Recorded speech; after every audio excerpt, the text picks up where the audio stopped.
요즘 자폐 커뮤니티에서 정말 뜨거운 감자가 하나 있습니다. 바로 류코보린인데요. 오늘 이 류코보린이 자폐증에 어떤 영향을 미치는지 그 과학적 근거를 속 시원하게 파헤쳐 보려고 합니다. 정말 많은 분들이 궁금해하시는 내용인 만큼 저와 함께 깊이 한번 들어가 보시죠. 오늘 저희가 던져볼 핵심 질문은 바로 이겁니다. 과연 류코보린이 자폐 아동을 위한 새로운 희망이 될 수 있을까? 아마 많은 부모님과 보호자분들이 마음속에 품고 계실 그 희망과 궁금증, 바로 그 중심에 있는 질문이죠. 자, 그럼 지금부터 이 희망 뒤에 숨어 있는 과학적 근거들을 하나씩 파헤쳐 보겠습니다. 꽤 유망하지만 또 그만큼 복잡한 이야기니까요. 차근차근 따라와 주세요. 온라인 커뮤니티나 뉴스 기사에서 류코보린 또는 폴린산이라는 이름 아마 들어보신 분들 꽤 계실 거예요. 이게 일부 자폐 아동의 의사소통이나 행동 개선에 도움이 될 수 있는 잠재적인 치료법으로 엄청난 주목을 받고 있거든요. 자, 그런데 류코보린 이야기를 바로 하기 전에 우리가 먼저 꼭 짚고 넘어가야 할 게 있습니다. 바로 엽산이라는 아주 핵심적인 영양소인데요. 모든 이야기는 사실 여기서부터 시작됩니다. 엽산 비타민 B9라고도 하죠. 이건 우리 몸 특히 뇌 발달에 없어서는 안 될 필수 비타민입니다. 신경 전달 물질의 균형을 맞추고 우리 몸의 설계도인 DNA를 만드는데 아주 결정적인 역할을 하거든요. 뭐랄까, 뇌를 위한 기초 공사에 쓰이는 가장 중요한 자재라고 할 수 있겠네요. 그럼 이 엽산이 뇌에서 정확히 무슨 일을 하느냐? 한번 보세요. 우선 우리 기분을 조절하는 세로토닌이나 도파민 같은 신경 전달 물질을 만드는 걸 돕고요. 또 우리 몸의 설계도인 DNA를 만들고 또 수리하는 데도 꼭 필요합니다. 뿐만 아니에요. 유전자의 스위치를 켜고 끄는 메틸화 과정에도 관여하고 세포의 에너지 공장인 미토콘드리아가 잘 돌아가도록 지원까지 하죠. 그러니까 건강한 뇌 기능을 위한 거의 모든 과정에 관여한다고 봐도 무방한 겁니다. 자, 이렇게나 중요한 엽산. 이게 도대체 자폐증과 무슨 관련이 있다는 걸까요? 여기서 아주 흥미로운 이론이 하나 등장합니다. 일부 연구자들이 엽산 교통체증이라고 부르는 현상인데요. 한번 들어보시죠. 우리 뇌는요, 혈내 장벽이라는 아주 튼튼한 보호막으로 쌓여 있어요.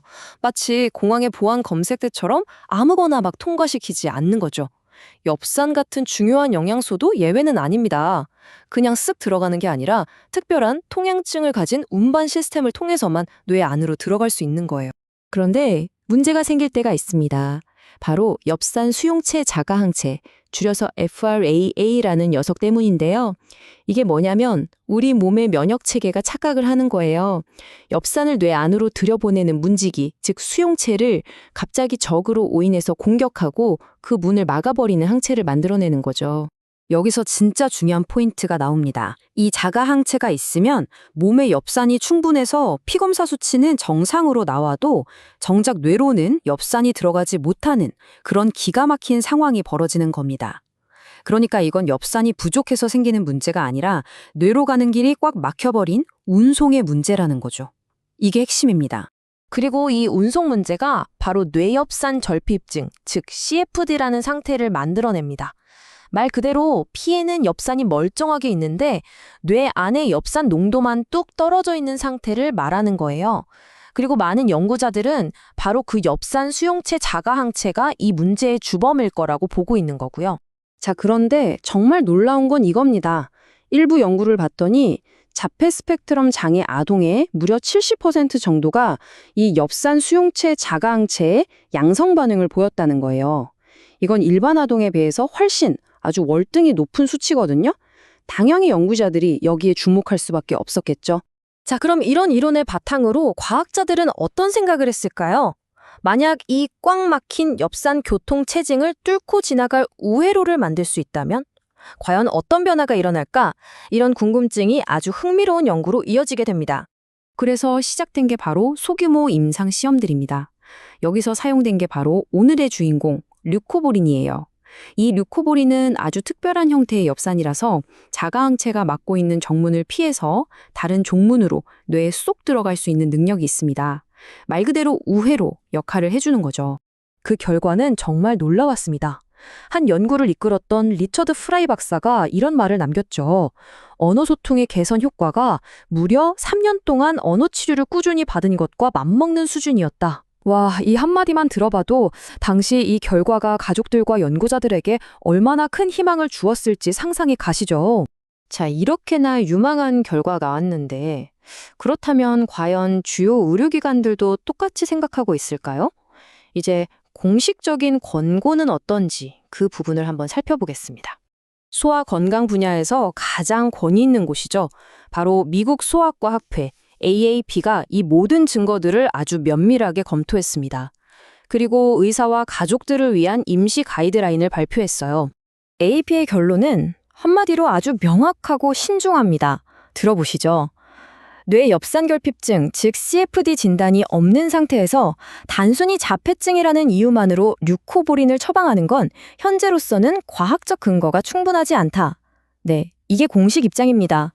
앞서 봤던 희망적인 연구 결과에 딱 찬물을 끼얹은 것 같지만 이게 또 현실적인 균형을 잡아주는 아주 중요한 지적입니다. 바로 이 지점이 현재 상황의 핵심 딜레마입니다. 한쪽에는 분명 일부 아이들에게서 놀라운 언어 개선 효과를 보였다는 희망적인 연구 결과가 있죠. 하지만 다른 한쪽에는 아직 연구 규모가 너무 작다. 그 자가항체는 일반 아동에서도 나온다. 그리고 확진하려면 아이가 힘든 척수검사를 받아야 한다는 아주 신중하고 현실적인 목소리가 팽팽하게 맞서고 있는 겁니다. 자, 그럼 이 복잡한 상황 속에서 우리 부모님과 보호자분들은 도대체 어떻게 해야 할까요? 누구 말을 믿고 어떤 선택을 해야 할까요? 가장 현실적인 문제죠. AP가 가장 강조하는 건 이겁니다. 절대 혼자 결정하지 말라는 것. 모든 결정은 반드시 담당 의사와 머리를 맞대고 우리 아이의 상황에 꼭 맞춰서 함께 내려야 한다는 겁니다.